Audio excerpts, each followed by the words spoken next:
Hajime Kashimo, the god of lightning, versus Noritoshi Kamo, aka Kenjaku, the most evil sorcerer in history. These two sorcerers have known each other for hundreds of years. We even get a few panels of them interacting. In these panels, Kashimo is trying to fight the strongest person possible to get rid of the loneliness that comes with being the strongest. But the most important part of this interaction, which made me make this video, was when Kashimo said, "I should have fought you," to Kenjaku. In the moment, Kenjaku says to spare him. He's not fit for fighting at the moment, but like anyone else, it got me thinking, who would win if Kenjaku and Kashimo fought? And in this video, I'll answer that question. First, we'll go over their abilities. I'll be highlighting the most important information of their abilities that could help them win this fight. The first person we'll talk about is Kashimo. As we all know, Kashimo has a curse technique, but it's a one-time use, and after it runs out, Kashimo despawns from the map. An important factor to consider here is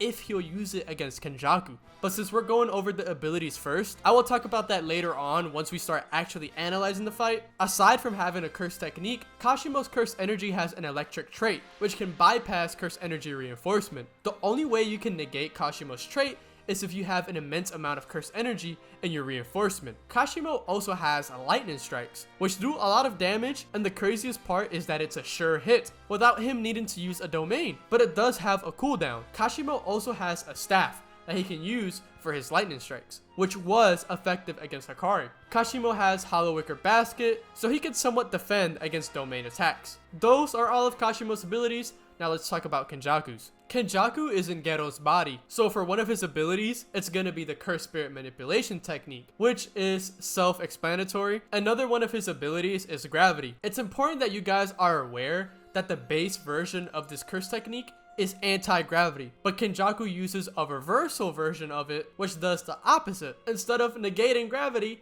it reinforces gravity. Same concept that Gojo has with red and blue. Blue attracts, and red, which is the reversal technique, repels. This does have a radius of 2 or 3 meters from Kenjaku, and it lasts for 6 seconds. Kenjaku is the best user of barriers. He even has a barrierless domain like Sukuna. Kenjaku also has an advanced reverse curse technique. Being able to heal 2 of his broken arms, he also has Uzumaki, which he has a maximum version and a tiny version. Now I'm going to be assessing their strength and comparing them. Both of these characters have few fights to go off of. Kenjaku is mostly narrative implications, and his Yuki fight, Kashimo has more fights to bite off. Since Kashimo scaling is easier to explain, I'll be analyzing him first. Kashimo in base was relative to Jackpot Hikari without using his curse technique. He still posed a major threat to Hikari. There were multiple times where Kashimo could have killed Hikari. In chapter 188, Kashimo had struck Hikari fatally, but didn't follow up with an attack because he didn't expect Hikari to still be able to open his domain again and have another chance at Jackpot. If Kashimo knew this beforehand, he definitely would have killed Hikari. Another instance where something similar happened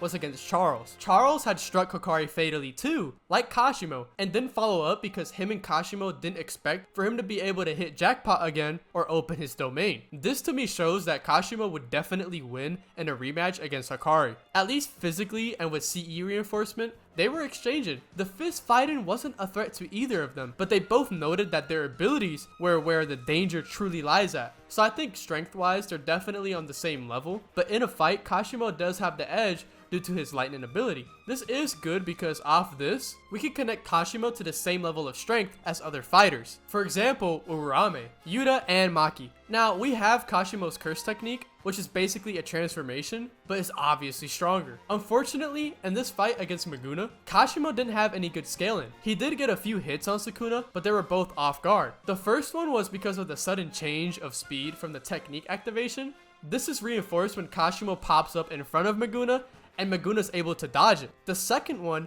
Maguna's vision was blocked from Kashimo's blast, which allowed Kashimo to get in another hit. So in this fight, it kind of seemed like Kashimo had the advantage in movement speed, but not enough to where he could completely blitz Sukuna because he was still reacting and dodging to the attacks whenever he was given a fair chance to do so. Afterwards, we do have a potential feat for Kashimo. It's when he uses his lightning strike on Maguna. The reason why I say potential feat is because this isn't something extremely concrete, but I do think it's pretty reasonable. As we know, the lightning strike is a sure hit, and every time it's hit people like Hakari, who had his reinforcement maxed out, it blew him up. Maguna was already in a state that Kenjaku had mentioned that's the only state the students could beat him in, and it sort of seems like Kashimo using his lightning strike, it forced Maguna to transform. I think we could all agree that that was going to do some serious damage to Maguna, so this only reinforces everything we've said about Kashimo. Some people, even in the big 2024, are pretty skeptical about how much damage Kashimo's lightning can do to people outside of Hakari and maybe even Yuta, which honestly to me is pretty ridiculous when you remember that Hakari had taken a blue punch from Gojo, which, keep in mind, this punch can damage even Maguna at 20 fingers worth of his original power, and his reaction to that punch is literally just throwing up, which is pretty significant, but when you compare it to the amount of damage done to Hakari by Kashimo's lightning, it's not even really close. You could make the argument that we don't know if Hakari is in jackpot by the time he took this Gojo punch, but judging by his reaction and what the narrative is trying to convey, I don't really think it would be as significant if Hakari and jackpot could just tank this blow from Gojo. There's also the factor to keep in mind that this is something that made Yuta throw up, and even if you want to say we don't know if he was connected to Rika at that point, it wouldn't really matter because it's not like Yuta raises his reinforcement, and then on top of that, Yuta in base is already crazy strong.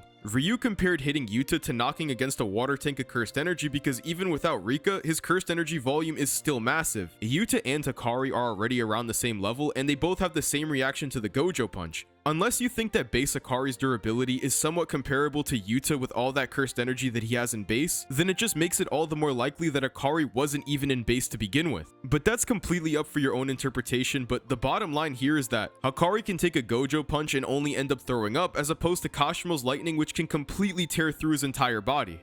Later, once we get into the actual fight, I'll discuss if I think Kashimo would use his curse technique against Kenjaku, but to do a resume of this section, Kashimo in base is definitely heavy hitter level. He's probably on the high end with Yuta. Obviously with his curse technique, he's significantly stronger, pushing him to be one of the strongest in the verse. But is it enough to overcome Kenjaku? Well, now we're gonna go and assess Kenjaku's strength. First thing we're gonna look at is Kenjaku's fight against Choso and Yuki. Now straight away, he easily bodied Choso. Don't get me wrong, it was a good performance for Choso, and that definitely gave him some sort of upscale within the JJK power scaling community, but in no way was he comparable to Kenjaku. Yuki downright affirming this. And just looking at the fight, Choso was outright dominated, but he was able to force Kenjaku to use his gravity technique instead of curse spirit manipulation. Regardless, Kenjaku still didn't seem like he was pressed or anything with Yuki. He wasn't able to use his curse spirit manipulation because she defies concepts. So Kenjaku was forced to play into a fighting style that he's not dominant in.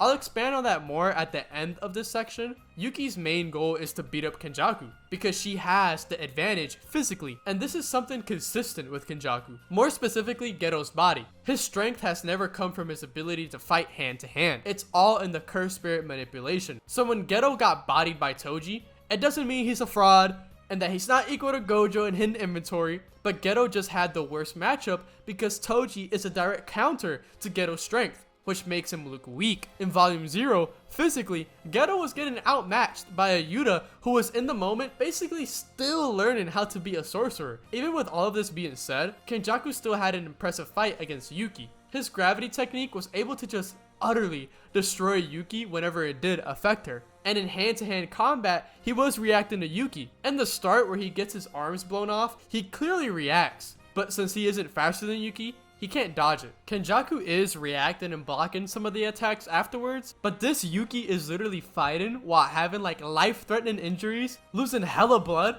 and Kenjaku still can't get an edge on her, despite the fact that she's pretty nerfed and with a weakened Star Rage, which to me only reinforces the point I had made earlier about Kenjaku, which was that his hand-to-hand combat is his weakness. On top of that, Yuki stated that with a kick that she landed, that if Star Rage wasn't weakened, she could have one-shotted Kenjaku. Choso tired him out physically too, so I think there's more than enough evidence backing that Kenjaku isn't a physical fighter, which also explains why the plan to kill Kenjaku and Shijuku was for Yuta or Maki to sneak him. Regardless, this isn't an anti-feat for Kenjaku, because his strength lies in his techniques. When Maki said that they can't defeat him through conventional means, it's not an exaggeration or her being wrong. Them fighting Kenjaku fairly isn't smart at all because of all of the cursed spirits he has in disposal. And Kenjaku said it best himself: the strength of curse spirit manipulation lies in the great number of moves at my disposal. I wield multiple curse spirits of semi-grade 1 and higher. I may simply release more when opponents solve the curse techniques and overcome them. Then he adds on that if he doesn't have enough time for that, he may simply just pile on the attacks. Many people in the verse don't have the abilities to handle this.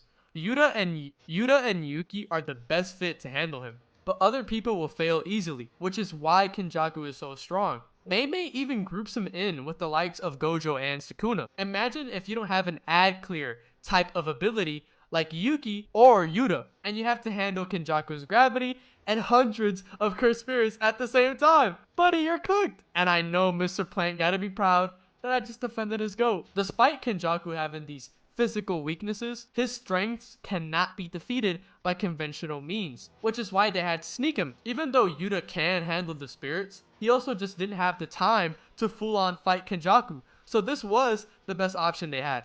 I know this explanation was pretty lengthy, but I really do want to give you guys the best insight I possibly can. So to summarize, Kenjaku's strength is based off curse spirit manipulation, Maki stating they can't beat him by conventional means, which puts him above all the other sorcerers, Mei grouping Kenjaku with guys like Sukuna and Gojo, and his weaknesses is his physical capabilities, but he has a very strong and effective set of abilities. And just to clarify, not saying Kenjaku is above Yuta or Yuki, but I'm just putting it out there that he's just not immensely below them, even if he is. I do think Yuta is stronger than Kenjaku regardless, but the fight would have definitely been super different if he fought him face to face, and the Yuki fight would have went different if they had a rematch. But that's not important or relevant to the video at all. That's just my opinion. Now finally, we have arrived at the grand stage of the video, Kashimo vs Kenjaku. To break down this fight, I'll point out the advantages and weaknesses they have against each other. Starting with Kenjaku. For him, the biggest threat is going to be Kashimo's lightning. As we saw in the Hakari fight, he can aim for your head and pop you. And Kashimo knows to aim for the head with Kenjaku because, I mean, it's pretty obvious. He's in different bodies. It's not a secret. Everyone knows he can do this. If Kashimo is able to close the distance and cross the void between him and Kenjaku, the lightning strike could be a game ender. And Kashimo has the physical advantage too, as we've established beforehand. The bad part for Kashimo is the void, aka the distance between him and Kenjaku. Kenjaku has multiple spirits in his arsenal that could potentially counter and stop Kashimo, but this is all very unknown territory because we haven't seen much from Kenjaku in this aspect. There's also the question of, can Kashimo overcome the spirits that Kenjaku puts out? If it's a singular curse, I don't think it should be much of a problem because his lightning does negate durability to a certain extent, and since the strike has a higher output than anything else, it has a very good chance of ripping through Kenjaku's arsenal. But where it really starts to get bad for Kashimo is if Kenjaku does as he told Yuji, where he just piles curses on Kashimo. Because Kashimo has one strike and then it's on cooldown. He could get overwhelmed because outside of his lightning strike, he doesn't have an ad clear. This is not looking too good for Kashimo. If Kashimo somehow closes the void between him and Kenjaku, he still has to deal with gravity, which no one else aside from Yuki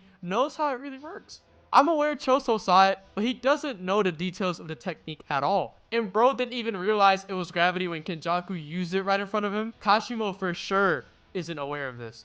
And he's gonna get hit hard by the technique. The worst part about this is Kashimo doesn't seem to have RCT. So if he gets packed up like Yuki did, it's so raps for him. Cause he won't have Choso and Garuda to distract Kenjaku. Kenjaku was able to cut Yuki in half with this technique. There's no doubt he could do the same to Kashimo. That's just with the gravity technique. Usually what he'd do is he holds you down, crushes you with his cursed spirits, and that's it. So in a conventional fight, I don't really see Kashimo winning this fight. But if Kashimo's able to sneak Kenjaku, he's definitely gonna be able to do the same as Yuta, in the sense that he could one-shot Kenjaku with a lightning strike. He almost did it to Hakari, and Hakari has the best RCT in the series. Kenjaku is definitely not surviving that. But the cursed spirits are still gonna lose control, and it's questionable if Kashimo has the ad clearing ability that Yuta has with Rika. On top of that, Domain would just be overkill for Kashimo. Even though Kashimo does have Hollow Wicker Basket, it just negates Sure Hit, which isn't necessary for Kenjaku if he's just gonna spam curses inside the domain. So that measure for Kashimo won't even help him at all. Now let's talk about if Kashimo would use his curse technique against Kenjaku. Honestly, I really doubt he would, because he has been determined. He said himself, to only use it against Sukuna. Like, bro has waited hundreds of years to use it for Sukuna, and Sukuna only, so I doubt he would. Like, even with Hikari, he basically would have died and lost that fight, and he still didn't use it. So I really do think he'd rather die than use his technique for anyone else other than Sukuna. But even if he were to use his technique, he's still not aware of Kenjaku's gravity technique. He's not going to be able to blitz Kenjaku by normal means. Because even when Yuta snuck Kenjaku, and he had no idea this was going to happen, he still reacted very quickly and was able to turn around and start to activate his technique. But once again, the only thing Kashimo has is if somehow he could get past the void between him and Kenjaku. A lightning strike to the head would win him the fight. In conclusion, Kenjaku would win against Kashimo. There are some scenarios where Kashimo could sneak in a W, but under normal circumstances, Kenjaku is a bad matchup for Kashimo. If you guys enjoyed this video, make sure to like and subscribe. If you guys have any video ideas, make sure to let me know in the comments. And if I do that video, you will be shouted out. Thanks for watching, and I hope you guys enjoyed it. See you guys in the next one.